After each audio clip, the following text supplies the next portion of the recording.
The blindfold smelled like crushed silver leaf and old incense, sweet at first, then bitter when you realized it was there to make you obey. A priest with 4 fingers pressed it to my face. The fabric was cool, slick, almost wet. It clung to my eyelashes. Human Armin of the Saul Accord, he intoned, voice echoing through the vaulted hall, you have petitioned for sanctuary and alliance beneath the banners of the Vadran Dominion. Your request is granted on one condition. I didn't flinch. Not because I was brave, because flinching in front of 1,000 watching eyes was a form of surrender, and I'd surrendered enough on the way here. What condition? I asked. The hall hushed. Somewhere above, a balcony creaked with the weight of nobles leaning forward. I heard the soft clicking of talon rings against crystal railings, the faint hum of hovering translators trying not to make a sound. A bond, the priest said. A union, a wife chosen among the honored houses of Vedra. They called it tradition. They called it a gift, but I'd lived long enough among aliens to know what gifts smelled like when they were wrapped in chains. And the blindfold? I asked. To ensure purity, he replied, and I could hear the smile in his throat. So you cannot choose for beauty or status or fear, only for the resonance your spirit recognizes. Resonance, that was their favorite word, like it made everything softer, like it excused anything. The blindfold tightened with a gentle pull, a knot cinched behind my head. Darkness folded over me absolute. My own breath sounded too loud. Somewhere a gong sang low and shimmering as if struck underwater, and the priest's voice carried that same shimmer. Step forward, he commanded. Take the hands presented. When you feel the bond, you will know. They had promised me sanctuary for my crew, medical supplies, a docking berth, protection against the raiders that had been stripping human ships along the outer lanes like vultures. I had promised what? Loyalty, good behavior. A signature and a stamp? I hadn't promised this, but the hall waited, and my ship waited, and my people waited, so I stepped forward into the darkness and listened to the sounds around me. A line of brides stood somewhere ahead. I could hear them breathing, some calm, some shallow, one who held her breath like a weapon. Their jewelry chimed faintly when they shifted. One wore a heavy chain, another smelled like sharp citrus and warm metal. Another, so close now I could feel the heat from her skin, smelled like rain on stone. The priest guided my wrist with a light, insistent touch. Begin, he whispered. I reached out. The first hand slid into mine with practiced grace, smooth, cool. Her fingers were long, almost boneless, like a creature meant to glide through water instead of grip a weapon.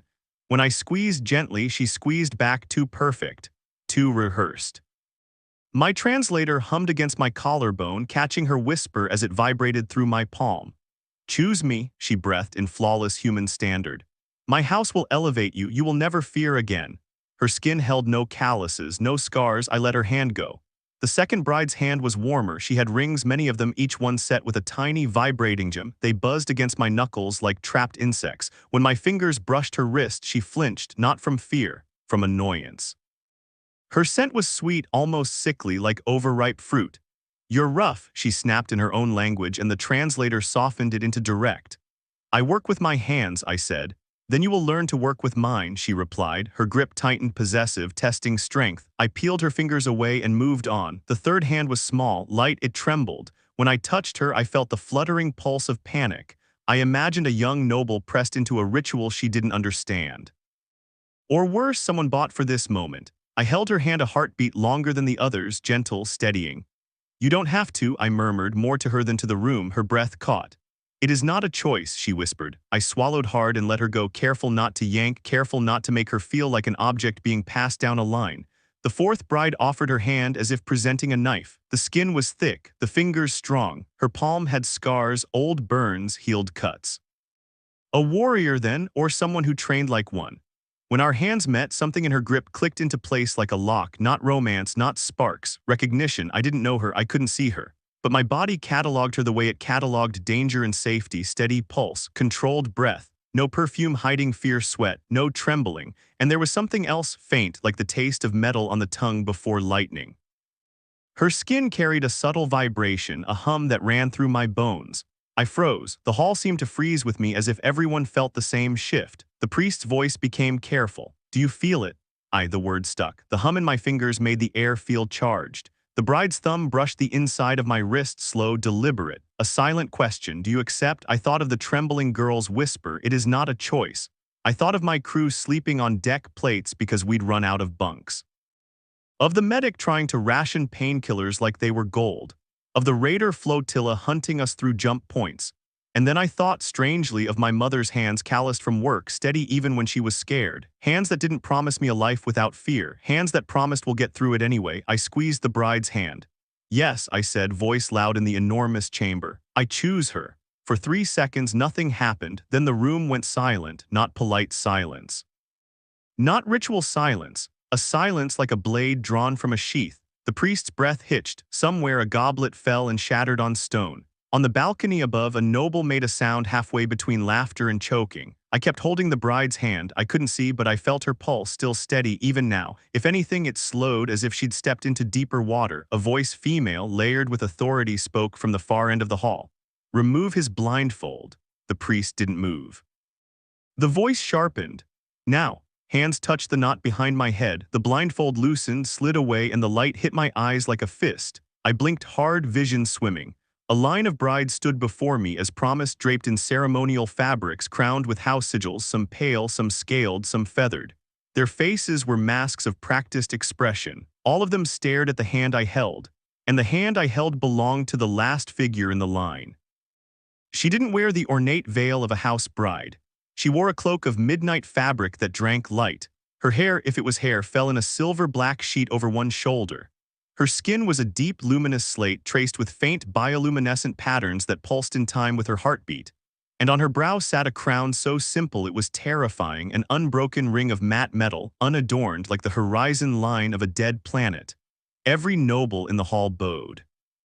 The priest dropped to his knees so fast his bones clacked on stone. My translator whispered the word into my ear, useless now because the entire room had already spoken it with their bodies. The queen. The alien queen looked down at our joined hands as if she'd never seen them before. Then she lifted her gaze to mine. Her eyes were not the glittering, jeweled eyes of the other brides. They were dark, deep, familiar in a way that didn't make sense, like seeing the night sky and realizing it was watching back. I let go of her hand immediately, not because I was rejecting her, because I suddenly understood what I had just done. The hall erupted not with sound but with movement. Guards shifted, courtiers recoiled, advisors whispered into each other's ears like insects. Somewhere near the front, a tall noble with crimson markings stepped forward, face twisted with outrage. "This is an insult," he hissed. "A human choosing her, it is," the queen lifted one finger. The noble stopped mid-sentence as if his throat had been cut by invisible wire. She didn't look at him. Her attention stayed on me like the rest of the room didn't exist. "Armin of Saul," she said, her voice calm enough to break armies. "Do you know what this means?" "It means," I managed, throat dry, "your priest is about to regret his career choices." A ripple of shock ran through the hall. Someone actually laughed, quick, strangled, then choked it down. The queen's mouth didn't smile, but something softened around her eyes. "I asked a question," she said. I swallowed and forced myself to meet her gaze. "It means I just walked into a political disaster." She stepped closer. The air around her carried that lightning metal scent. Up close, the faint glowing patterns on her skin formed constellations, maps maybe, or scars made beautiful. "It means," she corrected gently, "that you have invoked the right of Shal Kevra." The priest flinched like he'd been struck. I glanced at him. "Which is?" he whispered without looking up, voice shaking. "The trial of truth, the choosing of the sovereign in disguise, an ancient rite dormant for 300 cycles," the queen finished. "Until now." My heart was pounding so hard I felt it in my teeth. "I didn't know," I said quickly. "No one told me. I thought you were." I stopped because saying just another bride felt like a second insult and saying bait felt like a death wish. "You thought I was part of the line," she said, "and yet you chose me." "Blindfolded," I reminded her, trying to keep my voice steady. "I didn't choose your crown, I hesitated, searching for the right word. "I chose the hand that felt honest." The hall held its breath. The queen studied me for a long moment. Then she lifted her hand, the one I'd held, and turned it palm up. There were calluses there, small, hard patches. The marks of someone who trained with weapons and worked with tools, not someone who sat on a throne cushioned by silk. "You felt these," she said. "And the scars," I admitted. She tilted her head. "Most petitioners would have sought soft hands, youth, fertility symbols, house wealth." I exhaled, frustration flaring through my fear. Most petitioners weren't hunted across 3 systems with their ship-bleeding atmosphere. That earned me a glance from an advisor near the dais, wide-eyed, scandalized. The queen's gaze remained steady. "And you," she said slowly, "did not choose the frightened one. Pain pinched my chest. No, because she didn't want to be chosen. A flicker, something like anger but colder, passed through the queen's expression. She looked toward the trembling bride who stood stiff as a statue, eyes locked on the floor. Her house offered her, the priest murmured, sweating. It is their right to, the queen's hand snapped up again. The priest's words died. When she spoke, her voice was still calm. That calmness made it worse. No one in my dominion is offered like livestock, she said. The trembling bride jerked her head up, eyes bright with shock. The queen turned back to me. You chose me, she said. The sovereign, that choice is binding under Shal Kevra. It would be acceptable to demand you be executed for presumption. My blood ran cold. She watched my face, expression unreadable. Then she said, but you also spoke to the frightened one. I didn't know what to do with my hands, so I held them at my sides like a soldier. You treated a stranger as a person, the queen continued, not as a ladder. The hall's silence deepened. I could feel hatred from some corners, fascination from others. One of the crimson-marked nobles stepped forward again, voice sharp with desperation. Your radiance, this is a humiliation. The trial is, the queen's eyes slid to him. He stopped. Again, I realized then that she wasn't silencing them with threats. She was silencing them with permission. She could let them speak. She simply chose not to. She turned back to me. You are afraid, she observed. Yes, I said honestly, but not of you. That made her pause. Then of what? I forced the truth out because it was the only weapon I had left. Of being turned into a symbol, of being used as a pawn, of my people paying the price if I say the wrong thing. The queen studied me like I was a star chart she hadn't seen before. Then she did something none of the nobles expected. She lowered her head. Not a bow, not submission, acknowledgement. You speak like a ruler, she said. I speak like a mechanic who got dragged into a palace, I replied before I could stop myself. A sound like wind ran through the hall, laughter again from somewhere, quickly strangled. Even the guards looked uncertain, as if they weren't sure whether to kill me or respect me. The queen stepped closer until she was an arm's length away. Under Shal Kevra, she said, the chosen may demand one of three outcomes. I blinked. Outcomes? Marriage, the priest whispered hoarsely, still kneeling. Alliance, bond, or refusal? Refusal, I repeated. He nodded, eyes wide. If the chosen refuses the sovereign, the dominion must still grant sanctuary and alliance. The trial exists to reveal truth, not to force affection. But refusal of the sovereign comes with consequence. I met the queen's eyes. What consequence? Her voice softened by a fraction. It declares the sovereign unworthy of the chooser's bond. A murmur surged through the hall like a wave. I felt 1,000 political calculations ignite, like someone had poured fuel over an already burning war. So that was the trap. If I accepted, I became a pawn spouse. If I refused, I humiliated a queen and destabilized her rule. Either way, the dominion's enemies would feast. The queen watched me carefully, waiting, testing. I took a slow breath. I demand the fourth outcome, I said. The hall went still. The priest's eyes bulged. There is no, the queen raised a hand to silence him, gaze locked on mine. Speak. I could feel my heartbeat in my fingertips. I could also feel something else, an odd clarity that came from having nothing left to lose. I choose, I said, voice steady, for the choice to be hers too. The murmur exploded into open gasps. The crimson-marked noble actually laughed, sharp and disbelieving. A human dares. The queen didn't even look at him. She looked at me, and in her eyes something sparked quiet, dangerous interest. You ask the sovereign to choose, she said slowly, as if tasting the idea. I ask the woman, I corrected, not the crown. Silence. Then softly one of the advisors whispered something into another's ear, and the other's eyes widened. The queen's bioluminescent patterns pulsed once brighter. You do not understand our politics, she said. I understand enough, I replied. If I say yes, you'll have 100 houses trying to control me to control you. If I say no, you'll have 100 houses calling you weak. Either way, people die. I'm tired of making choices that get people killed. Her gaze sharpened. And your alternative? I spread my hands. You choose publicly, on your terms. If you want an alliance, you can have it without a wedding chain. If you want marriage, it should be because you want it, not because an ancient ritual. A beat, then the queen did something that made the entire court recoil. She smiled. It wasn't warm, it wasn't cruel, it was the smile of someone who had been bored for 300 cycles and had just been handed a new kind of problem. Very well, she said, I will choose. The priest looked like he was going to faint. The queen stepped past me, cloak whispering over stone, and climbed the dais. The entire hall bowed as she ascended, as if pulled downward by gravity. She turned, facing them all, her crown catching the light like a blade's edge. Houses of Vedra, she said, voice rolling through the chamber like thunder that hadn't decided whether to strike. You have demanded obedience dressed as tradition. You have offered daughters with empty eyes and called it honor. The trembling bride shuddered. The queen's gaze swept across the line of brides, and I watched something change in them, not all but some. Shoulders easing, breath deepening, a flicker of hope. I invoked Shal Kevra, the queen continued, because I needed truth. She looked at the crimson-marked noble, and I have found it. He paled, and for the first time, fear broke through his arrogance. The queen's eyes returned to me. Armin of Saul, she said, you asked for my choice, hear it then. The hall leaned forward as one creature hungry. I choose, she paused, and for a moment the entire dominion balanced on the edge of her next word.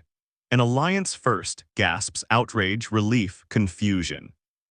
The queen raised her hand, silencing the noise without effort. I choose to grant sanctuary to the human ship and crew, she said, without chains. I choose to open negotiations with the Saul Accord for mutual defense against raiders and slavers along the outer lanes. My chest tightened. I hadn't realized I'd been bracing for refusal until the weight lifted. The queen's gaze didn't waver. I choose, she added, voice softening just enough to be heard only because the hall was silent again, to know the man who held my hand and thought of honesty instead of power. A ripple ran through the court, half scandal, half awe. The crimson-marked noble's face twisted. Your radiance, this is weakness. The queen's bioluminescent patterns flared, bright as a constellation. It is sovereignty, she said, and her voice dropped, suddenly cold enough to frost blood. And it is a warning. She lifted her hand. Two guards moved not toward me but toward the trembling bride. The bride flinched, panic rising, until the guards gently unfastened the heavy chain that had been hidden beneath her ceremonial drape. The chain clinked to the floor, the bride's eyes filled with tears, the queen's gaze cut to the priest. End this ceremony. The priest bowed so low his forehead nearly hit stone. As you command. The hall erupted into whispers, the spell broken, nobles clustered like schools of fish already scheming. But the queen descended the dais and approached me again, moving through the chaos like a ship through a storm. When she reached me, she didn't offer her hand. She offered her forearm, an old warrior's gesture, a sign of equals. I hesitated only a heartbeat, then clasped her forearm. Her skin hummed under my touch. Your people, she said quietly, are hunted. Yes. By raiders, she said, eyes narrowing.